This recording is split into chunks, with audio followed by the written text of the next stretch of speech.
네, 좋은 아침입니다. 금요일 10월 6일입니다. 우리에게 주신 말씀 열왕기상 13장 1절부터 10절까지 말씀 함께 보겠습니다. 보라, 그때에 하나님의 사람이 여호와의 말씀으로 말미암아 유다에서부터 베델에 이르니 마침 여로보암이 제단 곁에 서서 분향하는지라. 하나님의 사람이 제단을 향하여 여호와의 말씀으로 외쳐 이르되, 제단아, 제단아, 여호와께서 이와 같이 말씀하시기를 다윗의 집에 요시야라 이름하는 아들을 낳으리니 그가 내 위에 분향하는 산당 제사장을 내 위에서 제물로 바칠 것이요 또 사람의 뼈를 내 위에서 사르리라 하셨느니라. 하고 그날에 그가 징조를 들어 이르되, 이는 여호와께서 말씀하신 징조라. 제단이 갈라지며 그 위에 있는 재가 쏟아지리라. 하매 여로보암 왕이 하나님의 사람이 베델에 있는 제단을 향하여 외쳐 말함을 들을 때에 제단에서 손을 펴며 그를 잡으라. 하더라. 그를 향하여 편 손이 말라 다시 거두지 못하며 하나님의 사람이 여호와의 말씀으로 보인 징조대로 제단이 갈라지며 재가 제단에서 쏟아진지라. 왕이 하나님의 사람에게 말하여 이르되, 청하건대 너는 나를 위하여 내 하나님 여호와께 은혜를 구하여 내 손이 다시 성하게 기도하라. 하나님의 사람이 여호와께 은혜를 구하니 왕의 손이 다시 성하도록 전과 같이 되니라. 왕이 하나님의 사람에게 이르되, 나와 함께 집에 가서 쉬라. 내가 내게 예물을 주리라.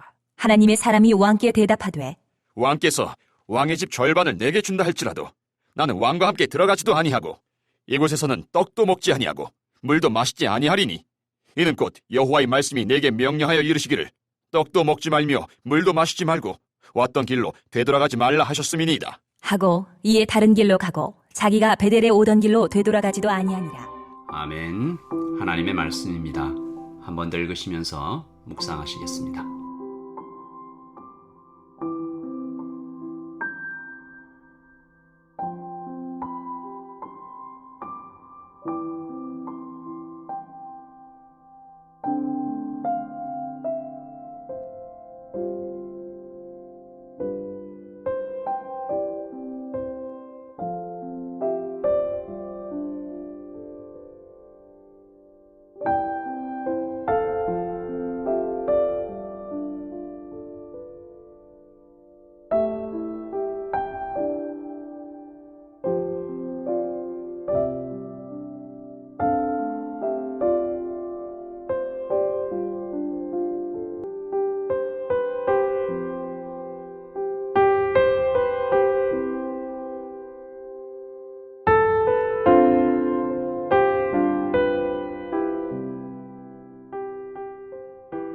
오늘 말씀에 여로보암에게 하나님의 사람이 찾아가죠. 이 하나님의 사람이 정확히 누구인지는 모릅니다. 하지만 분명한 것은 하나님께서 여로보암에게 말씀을 전하고 계시다는 거죠.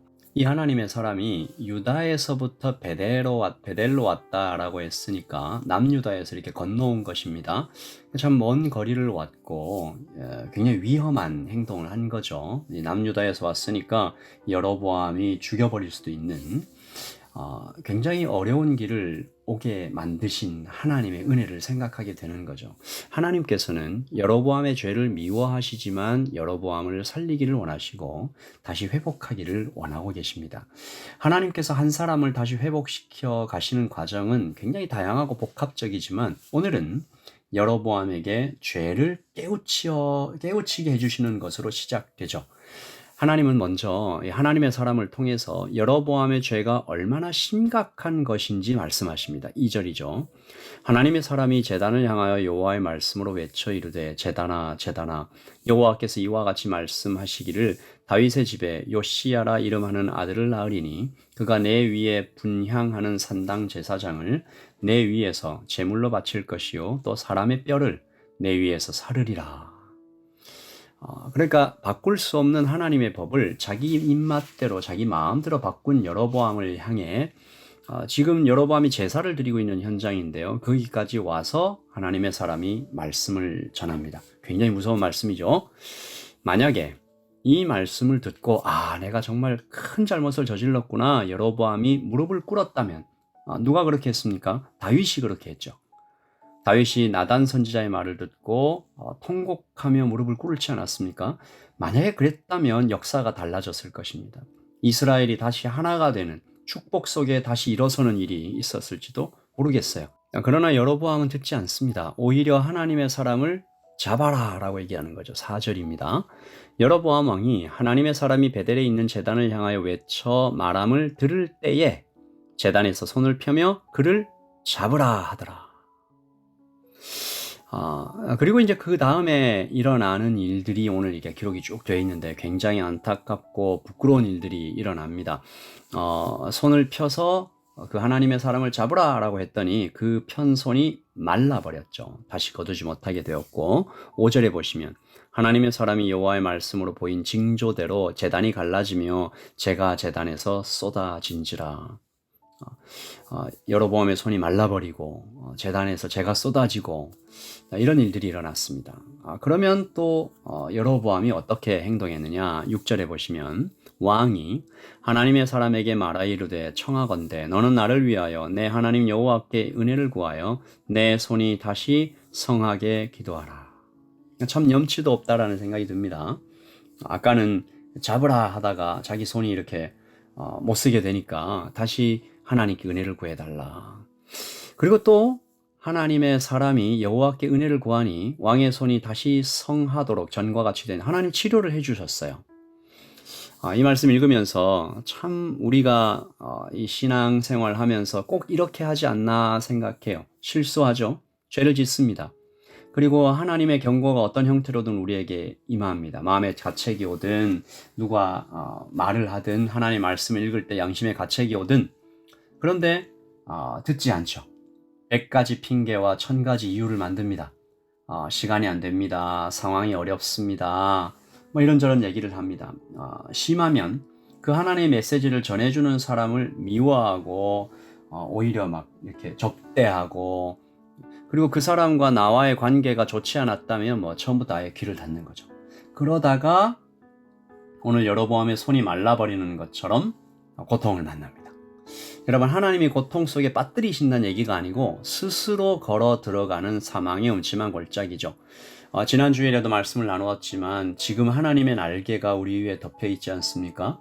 지금 우리가 누리고 있는 모든 안전과 일상, 평범은 당연한 것이 아니죠. 하나님의 은혜입니다. 그러나 우리가 하나님을 힘써 떠나고 등을 돌리고 손을 놔버리는 어떤 그런 행동 그리고 전해지는 말씀을 거절하면 하나님의 날개 바깥으로 뛰어쳐 나가는 것과 같은 거죠. 그러면 어떻게 돼요? 그때가 돼서야 비로소 하나님께 손을 내밀면서 살려주세요 하는 거죠. 도와주세요. 6절 말씀을 다시 읽습니다. 왕이 하나님의 사람에게 말하 이르되 청하건대 너는 나를 위하여 내 하나님 여호와께 은혜를 구하여 내 손이 다시 성하게 기도하라. 하나님의 사람이 여호와께 은혜를 구하니 왕의 손이 다시 성하도록 전과 같이 되니라. 여러분 말씀을 자세히 한번 다시 봅니다. 이때 여로보암은 회개했나요? 아니죠. 그냥 여전히 그냥 자기 중심적입니다. 말씀을 보시면 너는 나를 위하여 내 손이 다 자기 중심이에요. 무슨 말입니까? 하나님을 이용하려고 합니다. 심지어 이렇게 얘기하죠. 너의 하나님 여호와라고 부릅니다. 얼마나 참담한 말인가. 여러분 이것은 회개가 아닙니다. 그냥 비명 지르는 거죠. 후회한 겁니다. 큰일 났다. 이 순간만 어떻게 좀 모면할 수 없을까.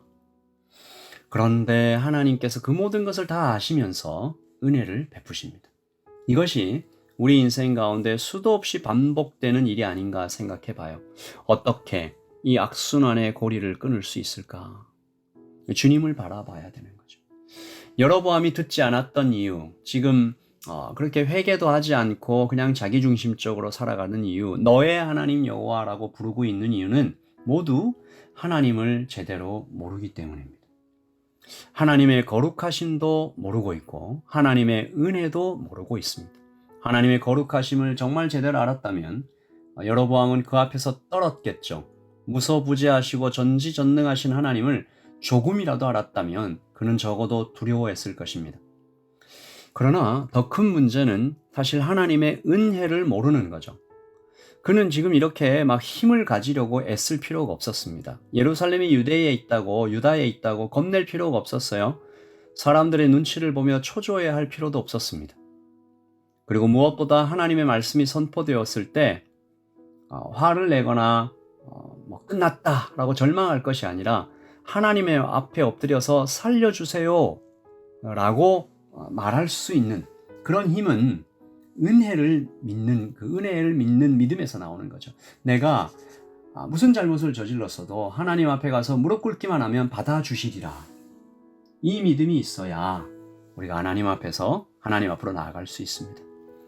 만약에 오늘 말씀을 듣는 분들 중에 혹시 여러보암의 악순환을 겪고 계시는 분이 계시다면 하나님 말씀하셨는데 듣지 않고 있다가 고통 중에 빠지고 또 하나님께 하나님 살려주세요 했는데 하나님 살려주시면 조금 있다가 다시 또 죄를 짓고 이렇게 계속 악순환을 겪고 계시는 분이 있다면 오늘 예수님을 믿어야 합니다.